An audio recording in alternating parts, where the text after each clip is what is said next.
right here. And we're back. This is the Good Things Jackson show, man. I'm your host, Brad Kamikaze Franklin. Thank you for joining us. We just had Caroline Cole in the building, the event coordinator for Jackson Music Week, telling you about what's going on with Gym Week 2023. So if you are a music lover or if you're an artist and you want to do some networking, you need to make sure that you get back out, man, and go check out all of those shows and venues and panels, get you some knowledge, and get entertained, man. It's a really big week for the city. There's a lot going on during that week, man. All right, so make sure you go out and check that out. But as I promised before the break, we got Pastor CJ Rhodes in the building. What's going on, brother? All's well, brother. How are you? I am good. I am good. Now officially my alpha brother. Absolutely. As a matter of fact. Yeah, my good brother. Yes. So welcome to the fraternity, of course. But let's talk about some other things, man. Of course, you were in this seat before, so you talked about Good Things Jackson. You talked to people that were doing Good Things Jackson, and Good Things Jackson is the theme for this show, and it's a good theme for the city of Jackson as well. And you're involved in a lot of things, man. And I just want to, have a conversation today. Yeah. About some of those good things, man. There's a lot of things going on, but I want to first start, of course, I saw your post about DJ Twitch, who, passed recently due to suicide. Right now, that is, what the cause of death is, and you put up a post, talking about that incident, and you had a few things to say about that, and I think it's important that we talk about that. Being in a city like Jackson, Mississippi, where a lot of times, we have people that, are living in conditions or living in some type of despair that we don't know at all what they're going through. And this is an issue that has affected young people a lot more than we know. And it's happening a lot more frequently than we need for it to be happening. And it's something that we got to talk about and we have to address, especially in the Black community. So you had some things to say about that, but let's talk about that. So, how did this move you and what prompted you to, to put your words up? Yeah. Let me first of all begin by thanking you for inviting me on, and absolutely, and for you and 97 continuing the legacy of lifting up good things. Yes, absolutely, and positive things in Jackson.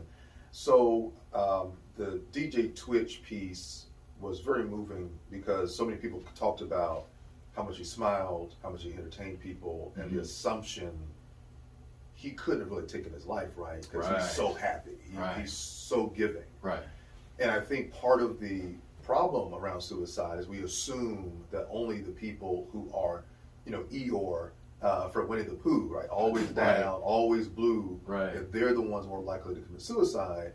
What we've seen over the last few years, be it well-known entertainers like DJ Twitch, or even a lot of our college students in the SWAC. I work at Alcorn, and we've seen a number of tragic suicides.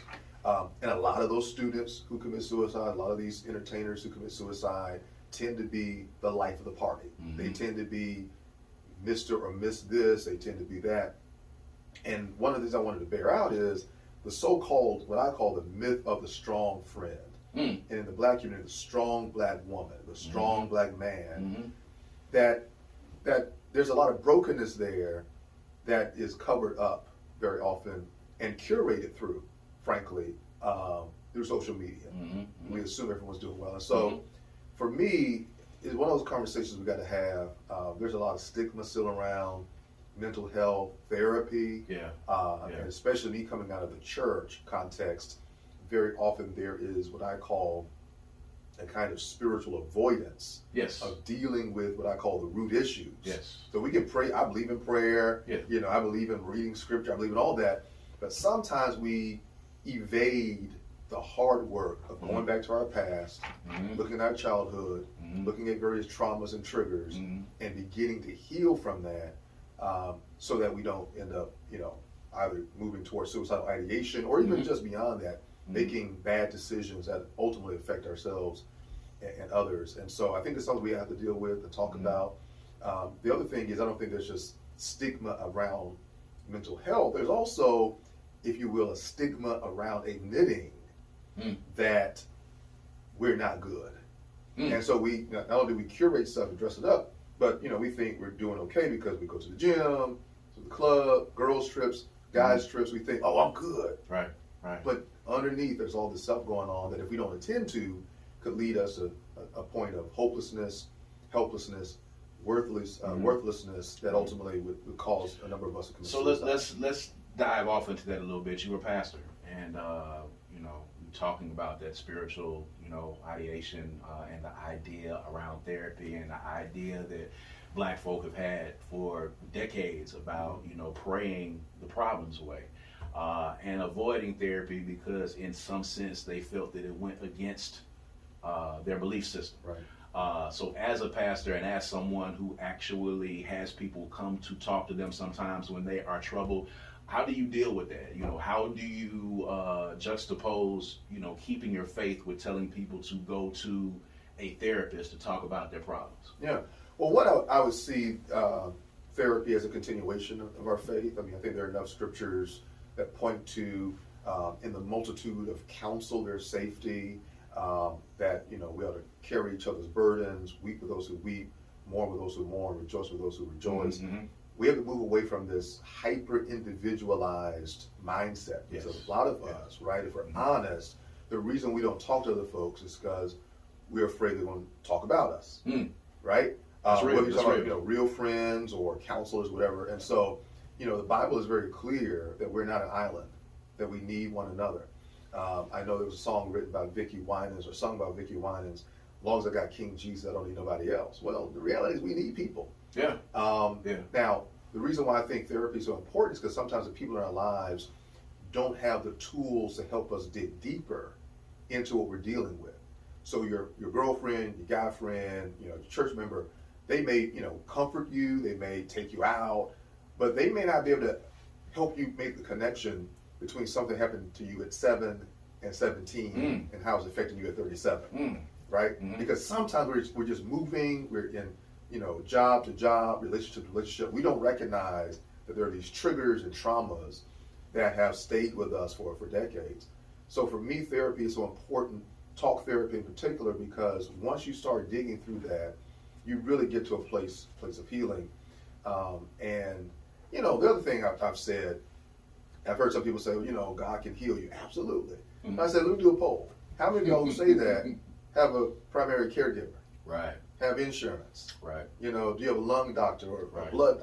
You know, if you believe God's a healer, and God is, but you got doctors and you're on medication, why is it all of a sudden so weird to say, yes, God can heal you, but God could use the psychiatrist, the therapist, to be a vehicle for that healing? That's my question, and it's a very good point you brought up. Why are we so intent for the physical, but then when we start talking about, you know, the spiritual, we start talking about the mental, we become kind of hands off with that, and we're reluctant to go and talk to somebody. That's kind of weird. Yeah, I think if you plumb it deep enough, most of us are too afraid to face ourselves. Because there's a part in therapy that acknowledges your agency in your healing. It's easy to talk about what happened to you and who did this, who did that, but at some point, the therapist is going to say, all right, whoa. I've been in therapy, right? Okay, yeah, what happened, what she or he did, that's bad. We're going to get to that. Yeah. But why did you allow it to happen? Did you ever see the signs? Yeah. So when you saw the signs, did you open up, did you speak on it?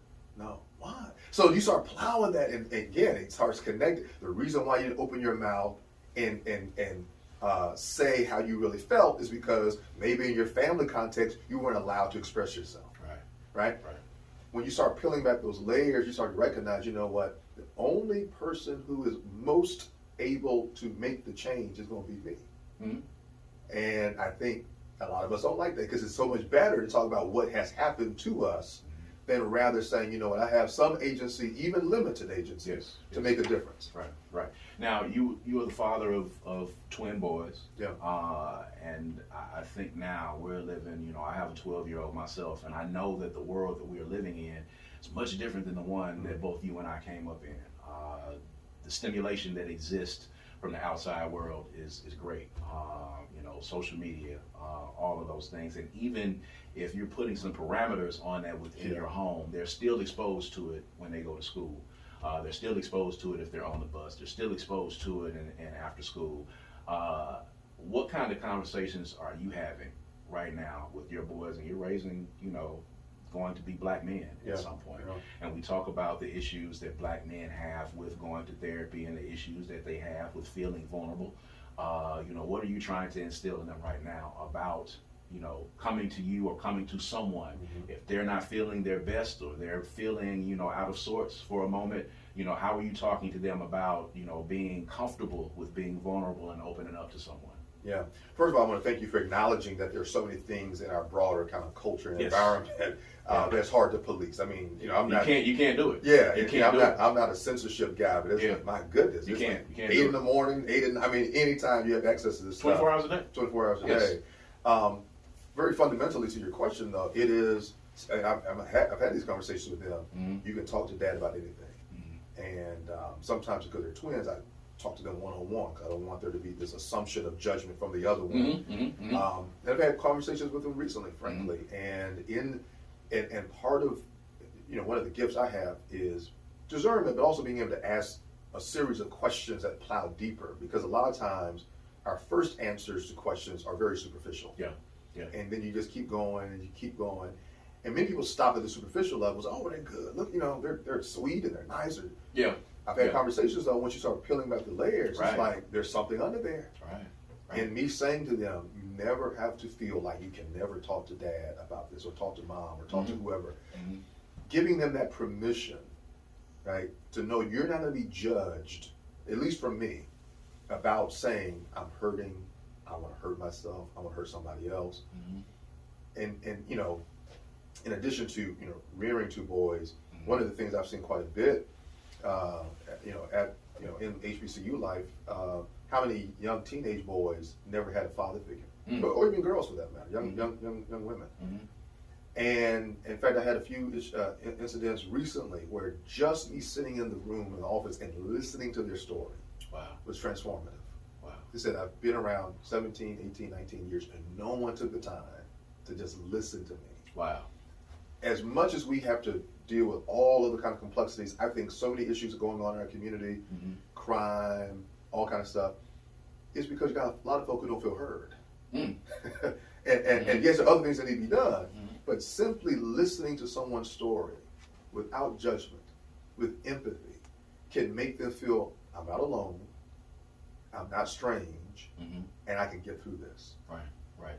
Now, talking about people that want to be heard, let's talk a little bit about Jackson. Let's talk about good things, Jackson. There's a lot that has been going on in our city.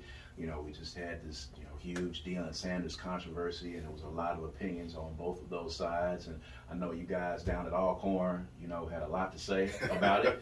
We were going back and forth about it for a very long time. We'll talk about that in a second. But, from your vantage point and being a community leader and speaking on these issues and talking about, keeping a positive outlook on the city, citizens not being heard, what do you think for our city? What do you think is lacking right now in us being able to turn that page and turn that corner? Some years ago, I was leaving Memphis from a National Baptist Convention meeting. I lived in Memphis about a year prior to that. And, Memphis got some of the same issues, yes, right? They're very similar to ours, yes. Potholes, all of that. I was leaving downtown Memphis. It's like, most people I know in Jackson see Memphis as a tourist attraction. Yes. And New Orleans. Right. Yeah, this neighborhood, right? Right. And I said, so what's the difference? Right? I mean, Memphis had the same. When I lived in Memphis, we had to run red lights because there was always a sense if you didn't run the red light, you may, Yes. But we think about, Kojic Convocation. We think about, back then, the Pyramid. We think about barbecue. We think about Beale Street. I think the main difference for us is that we don't see ourselves as great. Right. We have yes, there's crime, infrastructure issues, but we have such culture and music. Just got to talk about independent music here. Food. I mean, Jackson has one of the best culinary scenes in the nation. Absolutely. There's so many good things, but I think many of us are kind of like that story in the Old Testament where when the people of Israel are going to go spy out the land, there were some that came back and said, there's giants in there, we can't take that. Right. Said, no, we can do it, because the majority saw themselves as grasshoppers. and saw the other folks as giants, I think we have a grasshopper mentality in Jackson. I think we spend so much time talking about what's wrong, what's bad with Jackson. And yes, I'm not denying we got issues we got to work on. Right. But there's so much more that's good. Here's the other thing, cause there are other folk who know what's good about Jackson who are exploiting it. They're coming in and they're like developing stuff. And folks from Texas and Louisiana and Tennessee, they know it's prime property. Mm-hmm. And so we've got to change our mindset about, let's accentuate the positive. Let's look at what we have and not just what we don't have. Mm-hmm. And I believe you start calculating that there's actually more good about Jackson than bad. Right. So let's juxtapose that to the conversation that's taken place the past few days about HBCUs. Mm. You were down at Alcorn. You're here in Jackson, of course, and I saw the video of you singing Jackson Fair, and then you were singing an Alcorn song, and I said, this guy is trying to please that entire congregation. I'd never seen it before.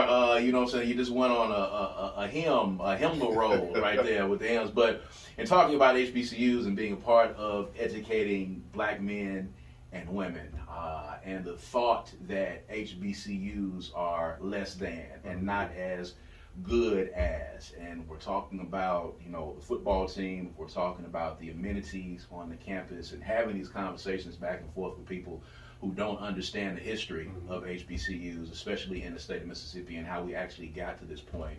How do you have conversations with kids at Alcorn or with young people in general when the conversation comes up and we're talking about HBCUs, and what is the selling point? What is the selling point that we can use to let these kids understand how vital these institutions are? Yeah. So I'm an honorary Tiger and Brave, so that's why you heard me singing all those alma maters, which by the way is odd because I went to all PWIs. I don't know any of their alma maters. Right. But I've learned and have appreciated several HBCU ones, and I think for me, as trite as it sounds, it's for the culture. To your point about what do you say to young people? I just got through teaching University Life this semester and had the students sing the Alcorn Ode every class period, and indoctrinating them in the history, the heritage, and the legacy of Alcorn. And you could replicate that at Jackson State, or Howard, Fisk, or Tennessee State. That one, there's a legacy of not only survival but of protest and thriving. Yes. That was unique to the space. For the longest time, we only had the black church, the black family, the black college, and they were the reservoir of all that's great about what black folks have had to do when our backs were against the wall. Yeah. That's the history part. Yeah. The present piece, one of the big takeaways to me, educating in HBCU, is that, frankly, what I just said earlier, you end up sort of becoming a surrogate something. And it's not just about you getting the grade and getting the degree. It's a life transformation piece. I'm going to impart into you things that you don't think you have, or I'm going to bring out of you things you don't think are inside of you. Right. And by the time you get done with these 4 years, you're going to look back and say, wow, my life is so much better. Now, that's slightly different. When I went to the University of Mississippi, thank God there was some black faculty there. Right. Who helped out. But let's be honest, most of the faculty at the University of Mississippi, they weren't life coaches and surrogate moms, and they were just, you were just one of 200 in class. There you go. But at its best, HBCUs are places of nurture, places of challenge, places that stretch students and say, I don't care what you say, you can be all that you want to be. And because the history teaches us that. Again, I know I'm in Tiger country, but you can't talk about Alcorn without talking about the first U.S. Senator of African descent, Hiram Rhodes Revels, steps down from the U.S. Congress to become the first president of Alcorn State University. You can't talk about Alcorn without Medgar and Merle Evers. You can't, Alex, and the list goes on to Jackson State and all these other places, not just athletically, but academically. Academically, yes. And so for young people to be able to see themselves as a part of a larger pantheon of black excellence and not have to defend it, right? Not have to fight for it, I'll close with this. As much as I appreciated my experience at the University of Mississippi, part of what the biggest lesson I learned there is how to learn about how to fight white supremacy. Right. But most of our students in HBCUs, they're learning hopefully to just lean into and live into that diverse blackness without having to defend their blackness for 4 years. Right. So I want to switch gears here a little bit. We've been talking about Jackson and what you feel is necessary for it to turn the page. I want to talk about the role that you think the church plays in that.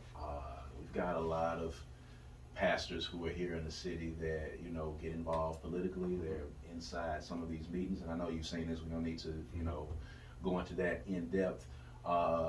And I won't say that there is a backlash, but now that we've gotten into this day and time in this post-COVID world, there's a lot of people questioning the church, questioning its place, questioning spirituality, questioning faith, questioning Christianity. And you look up and you see, pastors getting involved in politics when our city is in the state that it's in. What role do you think, the church plays in, the maturation and the evolution of the city of Jackson? Well, a couple of things. One, I do think the church has a role to play, a positive role to play. In terms of the church and politics, that word politics is something to unpack, right? Right. There are some denominations that'll say church shouldn't be involved in anything, voting or elections or any number of things. Just pray about things and just wait on God to do X, Y, and Z. I think many of us come from a tradition that says the church has some role to play, not just in terms of you talking about pastors, but even lay people, right? Yeah. Let's be honest. It's not just pastors who get involved. One of the things I often say to folks is that the same moral code pastors are held to, even to a higher standard necessarily, all the Christians are held to. Yeah. So if you are a deacon or a trustee or a lay leader or a lay person in your church and you're involved in politics, but you're doing some stuff, some shady stuff, that's problematic as well, right? Yeah. But I do think that churches can be involved, should be involved. Here's one of the things a couple of things that we have to be honest about, though, that you have to bring about an ethical or moral leadership perspective to it. Otherwise, you get compromised very easily. Right. And politics and even business can be a blood sport. Yes. Survival of the fittest. And so one of the things that people tend to, I think, critique is not so much pastors involved in politics, but pastors involved in politics in ways that seem to be unjust, unfair, manipulative, self-serving, etc. Whether that's perceived or not. So I think we do have a responsibility to make sure that we're not doing stuff that plays into that narrative. The other thing I remember, our good Alpha brother, when you had pastors becoming mayor and all that stuff, people, pastors shouldn't be running for stuff. I don't necessarily believe that to be true per se. I mean, again, I just talk about Hiram Rose Rebels, who also was an AME pastor, right? And there's a history in our black culture about pastors and preachers being involved. But again, I think one of the things that we end up finding ourselves in a place like Jackson is that we talk about good news, but let me just say, sometimes because it's a city that's small enough for folks to know each other, things can get petty and partisan and all of that very quickly. Absolutely. And if you don't know how to navigate that, you really run the risk of doing major damage. So I think it's important for the church, for pastors in particular, to be very discerning about when and how to enter and exit into these conversations, but more importantly, to be a part of the broader thriving of the city. Outside of electoral politics, there are all these other things we can do. We have real estate, we have budgets, we have charitable contributions, etc. How are we using those things to enhance our communities, enhance the block around us? How are we, for instance, encouraging our members who are involved in public life to, when they go to vote on the council or on a board, to make sure they take Jesus with them, in the sense they're not making some hundred-handed deals. So there are a lot of other ways that churches should be involved and can be involved that don't exclusively lend themselves to electoral politics. Right. How do you personally, navigate that? Because you're called upon a lot, you speak on a lot of different issues. and spending time between, here in the city of Jackson and down in Lorman at the same time. So you see a lot of things. Mm-hmm. You're involved. How do you account for yourself in these instances when it comes to how deeply you get involved or how loudly you speak on an issue, because you are speaking, you are representing a church, mm-hmm. and you're representing a congregation. So at what point does the personal thoughts of Pastor C.J. Rhodes, supersede, the person that is the helm of this particular church? Yeah, well, I mean, it's twofold for me. There's that part, but also being essentially a state employee in a state that Right. is very interesting when it comes to HBCUs in particular. Yes, you're right. There's certain things you can and cannot say very publicly. Again, the word discernment, asking questions very often about, one, the policy things I think are important, and there's nothing that says a church cannot advocate or a pastor cannot advocate for various policy things like Right. criminal justice reform, prison Right. reform, a lot of things now post-Rhodes. What does that mean for the health of mothers and Mm-hmm. children and adoption and foster care, right? Mm-hmm. And these are things that really do speak to the core of our faith. One thing I have not done very much of since being in Jackson, which is a thing in Jackson, is endorse a lot of folks. Mm-hmm. Probably in my 13 years, they may have endorsed maybe 2 or 3 Mm-hmm. folks. Mm-hmm. And usually I've known them very well. Or one guy I endorsed, that we had like a verbal knockout about his candidacy before I decided to say yes to support him. Wow. But by and large, I don't do endorsements. By and large, I try to engage electeds in a way that says, look, I need to hear from all of y'all. So, I'm not beholden just to one candidate or one political figure. And this may be kind of controversial, also not beholden to one party. Sometimes you got to go and talk to these different folks and say, we need this for our community. Mm-hmm. What are you willing to do about it? Yeah. Or they may know you don't agree with them on 80% of things, but on this particular thing that's going to benefit poor people, for instance, they need to hear your voice. Right. But again, it's very, very selective. It's trying to figure out, where does my voice not get diluted? Where's my voice needed? Sometimes my voice Mm-hmm. needs to be behind the scenes. Mm-hmm. Sometimes it need to be out front. And I'll be honest with you, Cos, I think in some ways you have modeled this very well, both the good side and the bad side of just how do you want to be pro-Jackson, Man, but along the way there are ways that you've got to do it. Right. For the sake of your integrity, but also for the sake of the integrity of what it is you're ultimately after. Because integrity is very important. Yeah. You're pastoring one of the oldest churches in the city. Yeah. And you've been there for a while.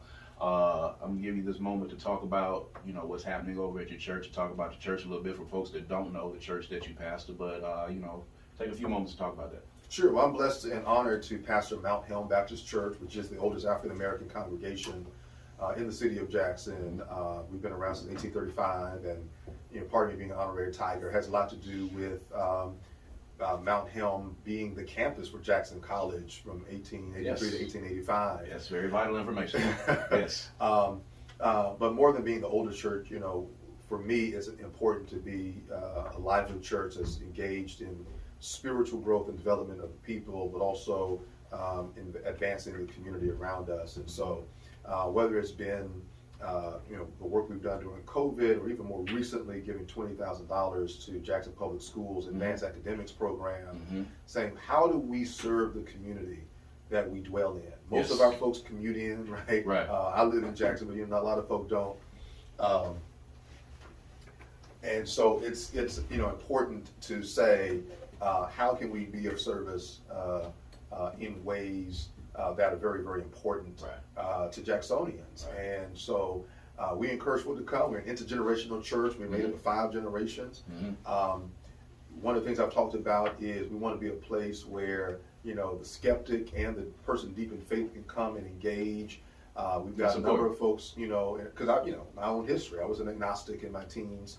So I understand folks who doubt. I understand questions. You were an agnostic in your team. I was until I had a radical encounter. We've got to have that conversation. Absolutely. So Which sidebar, I thought was such an unsexy testimony. Like I wouldn't have gangbanged and all that kind of. I was like, but my testimony was I had real doubts about the faith, doubts about the church, doubts about Christianity. Wow. And so the way I approach ministry is from a place of, if you will, I was blind but now I see. Mm-hmm. So let me have empathy for those mm-hmm. who have doubts and questions, sometimes legitimate ones.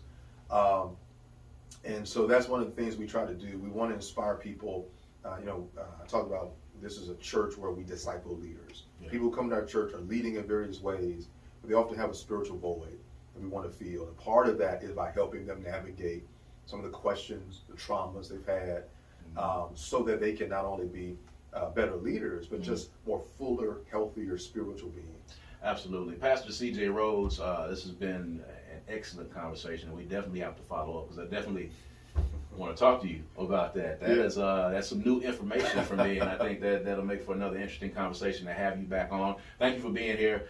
Thank you for being a champion for the city of Jackson and for Alcorn and HBCUs as well. And thank you guys for listening to us. Of course, this is Good Things Jackson.